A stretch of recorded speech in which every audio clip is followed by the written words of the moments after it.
alternance pacifique, vous pensez que ça a été pacifique avec tous les litres, décalitres de sang qui ont coulé? Non, faut pas rigoler. C'est vrai que il faille rendre grâce à Dieu. Ça aurait pu être beaucoup plus catastrophique. On a évité la correctionnelle, mais bon, il n'y a pas eu d'élection pacifique. Hein. Il n'y a pas eu d'élection pacifique. Je suis désolé de le dire. Le grand Macky Sall s'est rapetissé et est sorti par la toute petite fenêtre. C'est ce que je peux dire.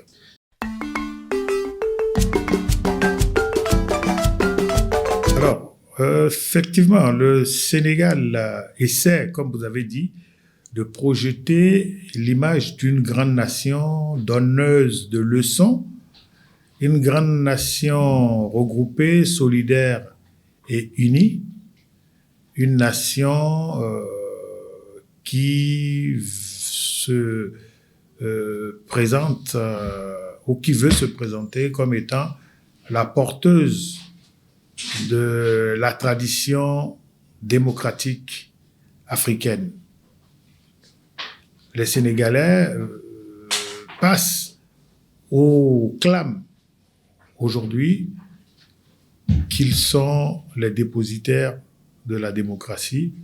C'est tout à leur honneur, hein. À un moment donné, il faut pouvoir rebondir et seuls ceux qui ne tombent pas et essaient de se relever ne sont véritablement pas à prendre comme étant des gagnants, je dirais pas des martyrs, mais des héros.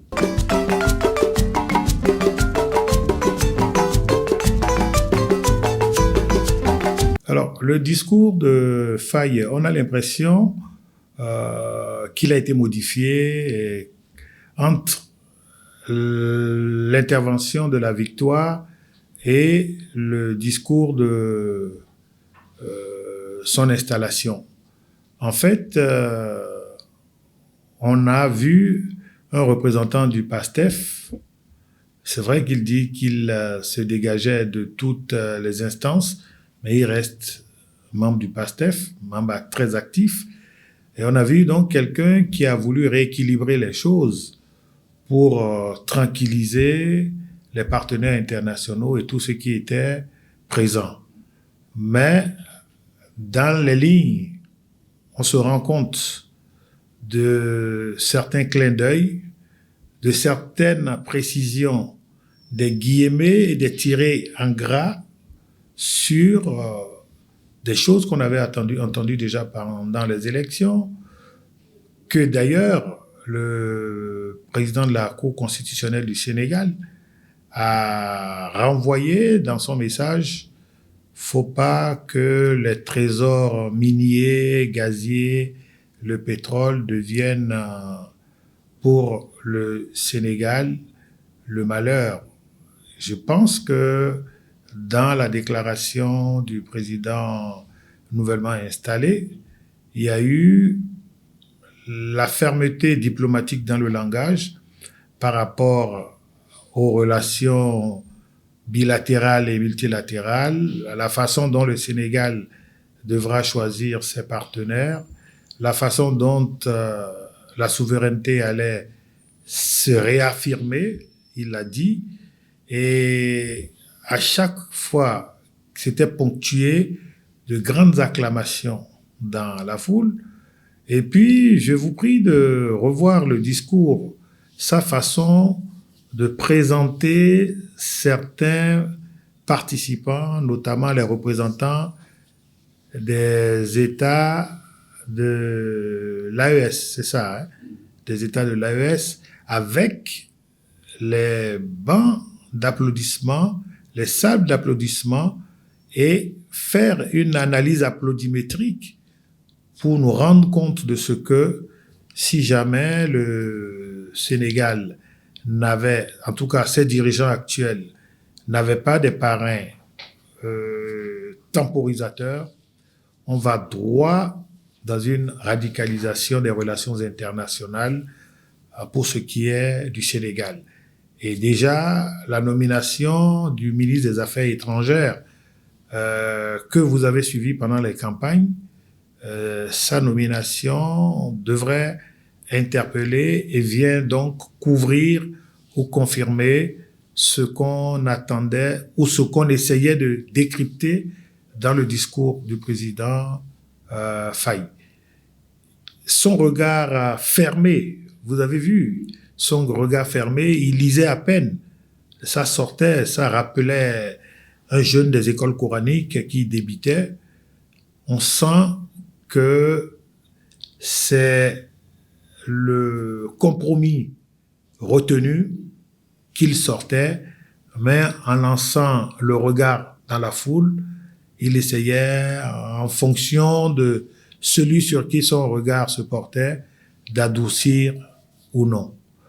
À la fin aussi, il faut remarquer, lorsqu'il passait remercier les autres, le temps passé au niveau du général Doumbia, au niveau de la délégation du Burkina Faso, notamment du président du Parlement, et surtout au niveau de la délégation malienne, conduite par, d'ailleurs, il n'arrêtait pas de répéter le colonel Sadio Camara et le ministre des Affaires étrangères. Un aparté que n'a pas laissé passer l'équipe de la sécurité présidentielle qui a bien rapproché les oreilles. Et il ne faut pas oublier que c'est toujours le dispositif de Macky Sall qui est resté pour l'introniser.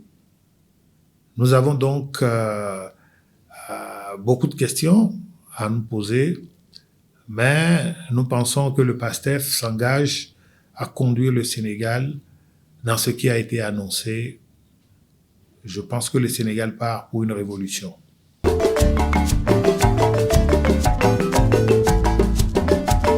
Alors, je pense que les relations largement étendues, séculaires, vont être maintenues, mais tous les monopoles vont tomber. Tous les monopoles vont tomber. Toutes les négociations jusque-là faites sous fond de compromission et de concussion vont s'effriter. Et ce sera là peut-être un début de bras de fer.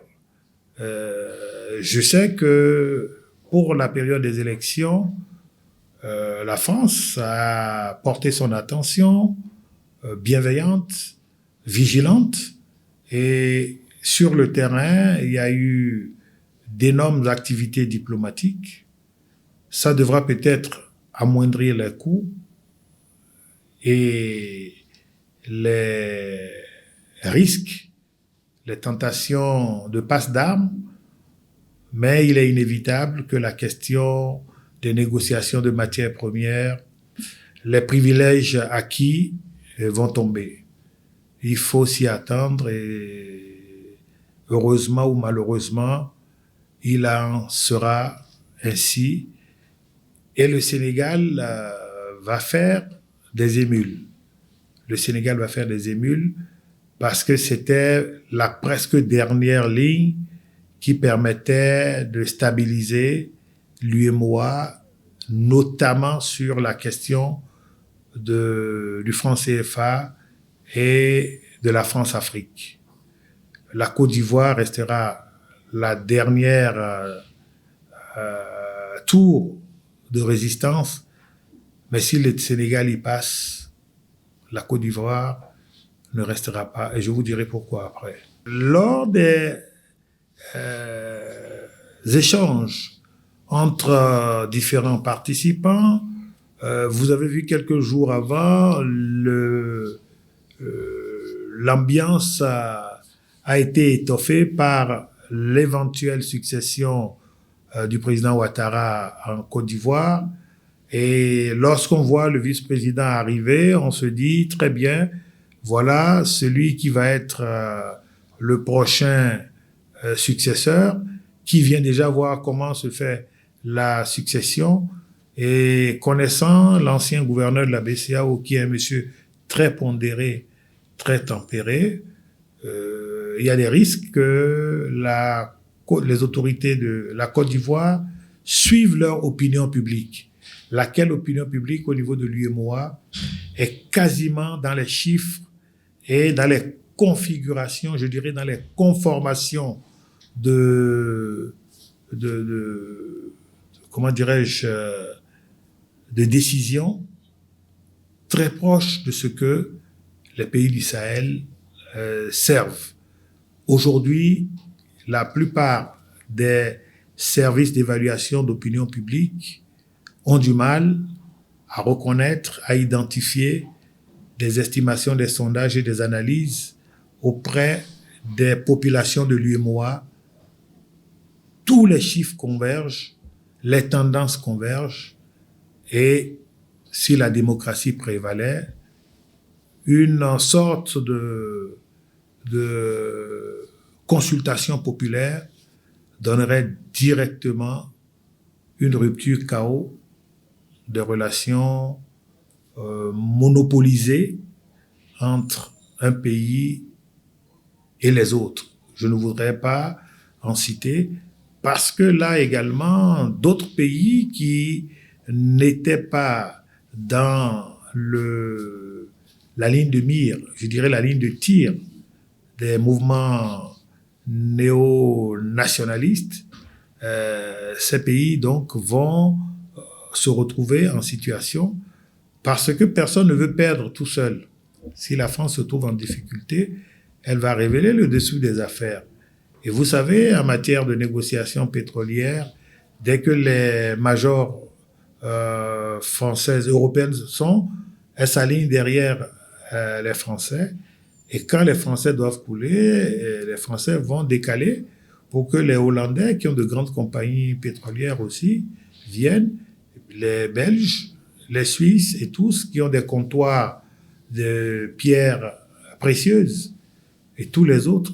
Donc ce sera une situation, je dirais, qui sera globalisée. C'est dans tous les cas ce que on risque d'avoir, parce que l'unanimité, en promenant les oreilles, les spécialistes de la collecte d'informations ont remarqué dans les propos quand même une proximité, une presque similitude entre ce que les gens pensent à Ouagadougou que ce que les gens pensent à Bouaké, à Abidjan et à Yakro, que ce que les gens pensent à Dakar et à Ziguinchor.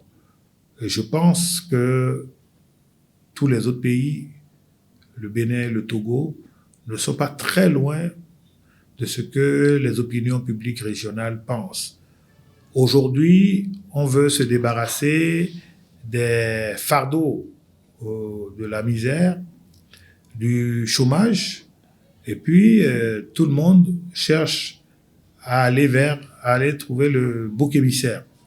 Le bouc émissaire est tout trouvé, en attendant que les réalités ne nous reviennent au visage et que nous puissions faire la part des choses.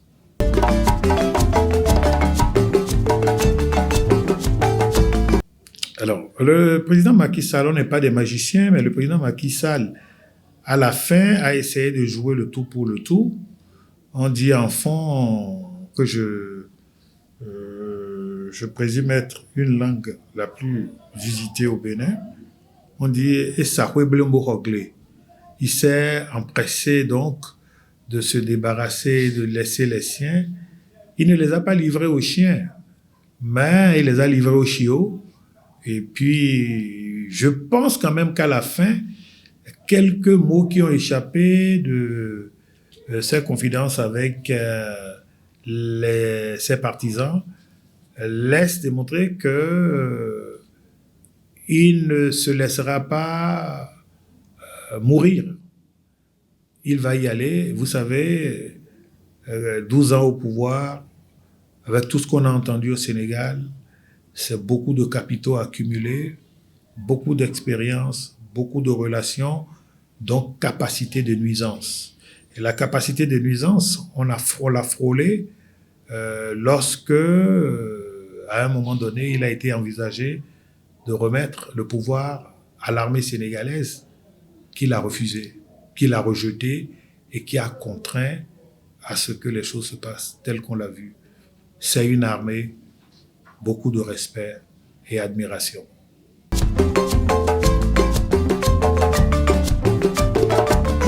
Alors, entre les acteurs et les institutions, vous avez les institutions régionales, les institutions internes. Les institutions internes, il y en a qui vont être dissoutes. Nous voyons mal l'Assemblée nationale du Sénégal tenir. Il y aura vraisemblablement, je crois qu'ils ont 2 ans. Avant les 2 ans, le chef de l'État constitutionnellement ne peut pas dissoudre.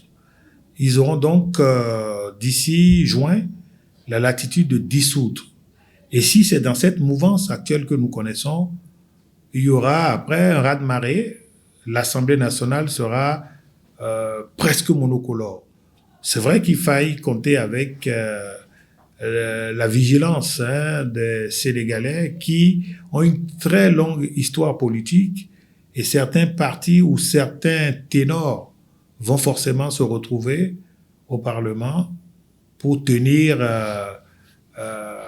les cordes afin que le son de cloche divers soit diversifié et que les sons de cloche divers soient entendus.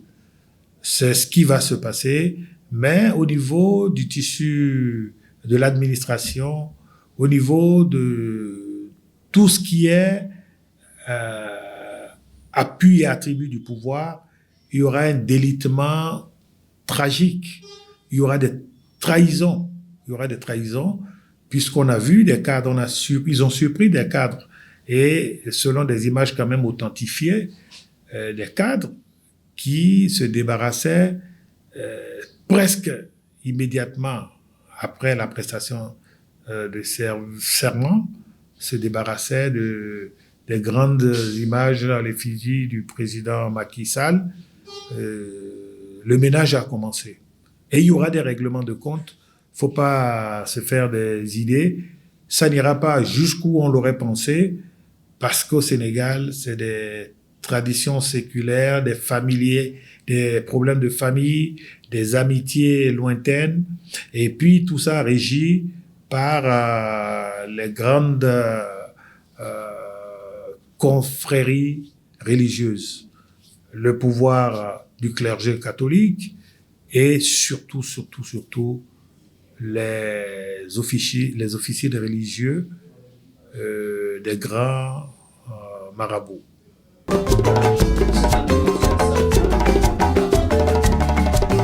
Ce qu'on pourrait attendre, c'est ce que les Sénégalais auraient bien voulu s'entendre pour concocter.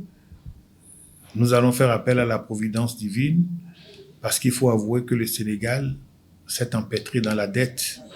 Le Sénégal, c'est vrai, a des aubaines, beaucoup de champs pétroliers, beaucoup de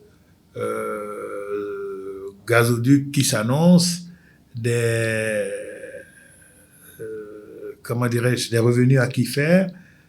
Ils ont beaucoup d'opportunités qui s'annoncent, mais il ne faut pas que ces opportunités viennent aiguiser la gloutonnerie et l'insatiabilité des politiciens. Il faudra donc que ces jeunes gardent la tête sur les épaules. Ils ont une sacrée culture politique, le peuple sénégalais également, mais ça ne va pas être facile. Il y aura des grincements de dents, parce que j'ai l'impression quand même que certaines habitudes anciennes vont être arrachées aux Sénégalais. Et également, il y aura quand même des retours sur terre. Des gens vont sortir de leur tour d'ivoire, de leur rêve, la réalité finira par rattraper du jour au lendemain. Le prix de la baguette du pain ne va pas diminuer, les coûts de transport, les difficultés de transport, la promiscuité, le surembouteillage. Et il va falloir également que les Sénégalais réfléchissent et facilitent la tâche à la nouvelle régulation, parce qu'il faut avouer que le Sénégal, en tout cas Dakar, est surpeuplé. Et qu'il faut une régulation des naissances. Je vais à un endroit qui fait très mal, surtout quand on est dans des milieux de croyants monothéistes, et en plus africains, ça fait mal, mais il faut se dire la vérité. L'empreinte carbone, il faut voir comment est-ce que ça se formule pour qu'on donne des chiffres. Plus vous avez du bétail, plus vous alourdissez les empreintes carbone, plus vous avez donc de la population qui respire, vous en avez, et donc il faut pouvoir à un moment donné réguler un certain nombre de choses. On ne dira pas d'arrêter de reproduire ce qui est la richesse,